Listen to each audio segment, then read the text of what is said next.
Dakota person has every right to create things in their language and express their intellectual property, with or without Ray Taken Alive's permission, with or without tribal government's permission.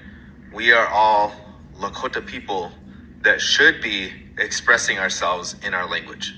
So at the end of the day, if you're Lakota, if you're Dakota, use these materials that are copyrighted by a state-based corporation that we sell.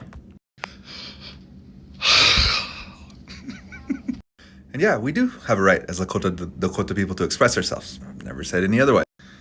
But in this, are we all Dakota? Like this guy who's compensated this much from one of his orgs? Or this guy who's an actual Czech hobbyist? We'll play his videos backwards.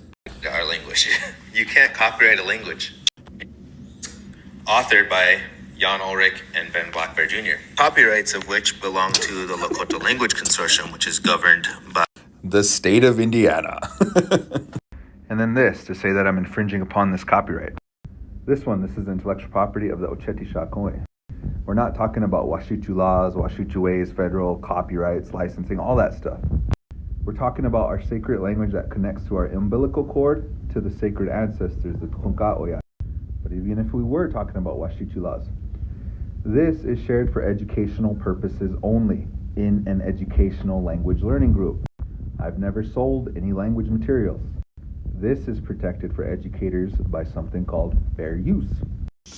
You know, videos like this really make me feel good because it shows me, first of all, the misunderstandings about intellectual property and all that kind of stuff.